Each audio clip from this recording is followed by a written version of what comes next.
بسم اللہ الرحمن الرحیم۔ السلام علیکم۔ اسی طرح حضرت ام سلمہ رضی اللہ عنہ نے بھی اپنی بیوی حضرت ام سلمہ رضی اللہ عنہ کے ساتھ ہجرت کی۔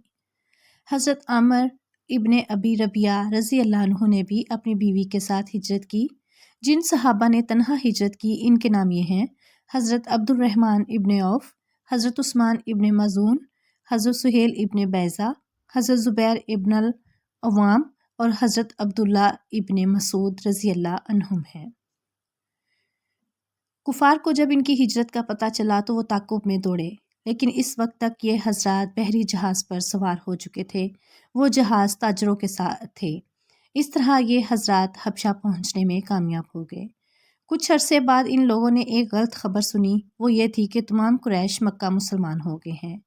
اس اطلاع کے بعد حبشہ کے بہت سے مہاجرین مکہ روانہ ہوئے۔ نزدیک پہنچ کر پتہ چلا کہ اطلاع غلط تھی۔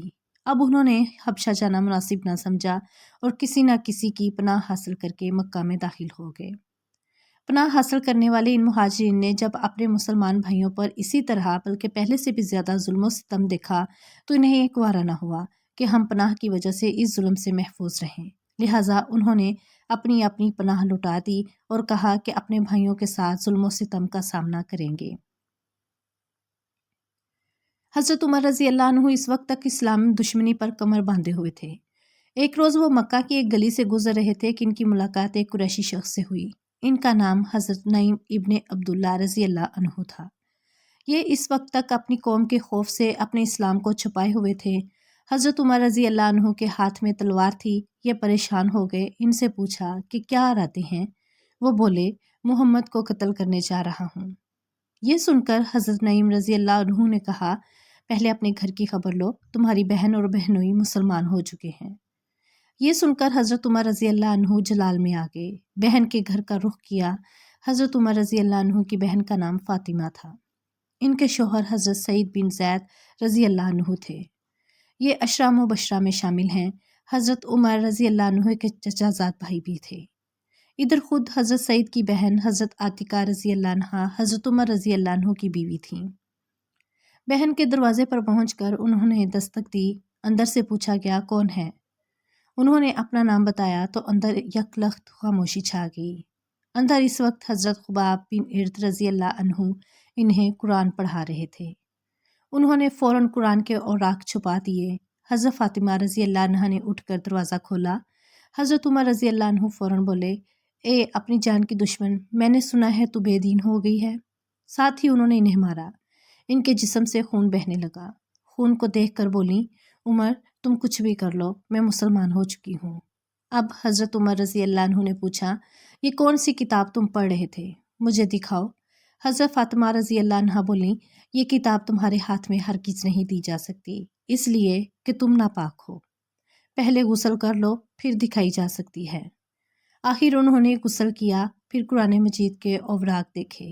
جیسے ہی ان کی نظر بسم اللہ الرحمن الرحیم پر پڑی، ان پر ہیبت طاری ہو گئی۔ آگے سورہ طٰہٰ تھی۔ اس کی ابتدائی آیات پڑھ کر تو ان کی حالت غیر ہو گئی۔ بولے، مجھے رسول اللہ صلی اللہ علیہ وآلہ وسلم کے پاس لے چلو۔ حضرت خباب بن ارد اور حضرت سعید بن زید رضی اللہ عنہ ادھر ادھر چھپے ہوئے تھے۔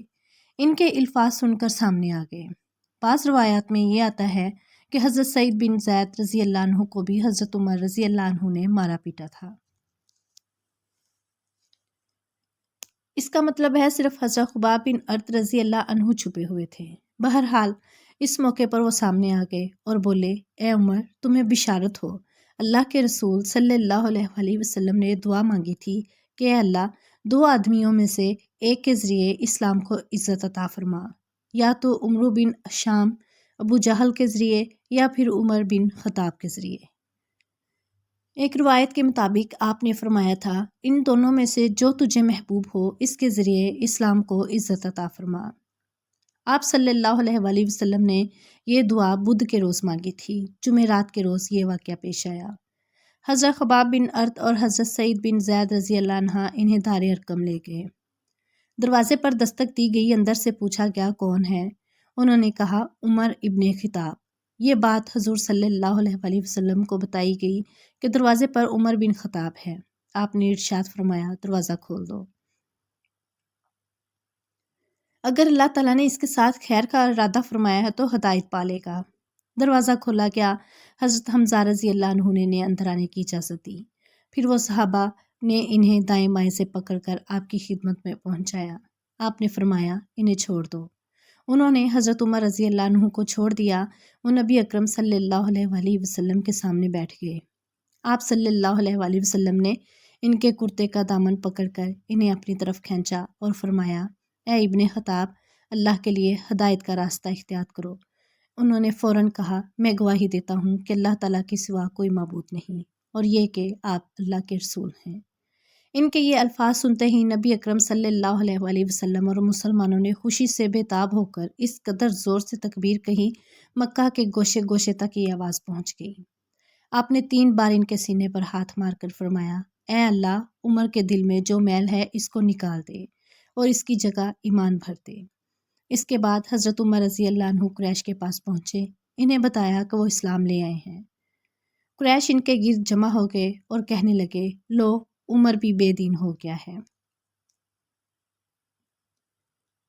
عتبہ بن ربیعہ آپ پر جھپٹا، لیکن آپ نے اسے اٹھا کر زمین پر پٹک دیا۔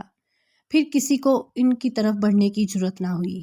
اس کے بعد آپ نے اعلان فرمایا، اللہ کی قسم، آج کے بعد مسلمان اللہ تعالیٰ کی عبادت چھپ کر نہیں کریں گے۔ اس پر نبی اکرم صلی اللہ علیہ وآلہ وسلم مسلمانوں کے ساتھ دائرۂ ارقم سے نکلے۔ حضرت عمر رضی اللہ عنہ تلوار ہاتھ میں لیے آگے آگے چل رہے تھے۔ وہ کہتے جا رہے تھے، لا الہ الا اللہ محمد رسول اللہ، یہاں تک کہ سب حرم میں داخل ہو گئے۔ حضرت عمر رضی اللہ عنہ نے قریش سے فرمایا، تم میں سے جس نے بھی اپنی جگہ سے حرکت کی، میری تلوار اس کا فیصلہ کرے گی۔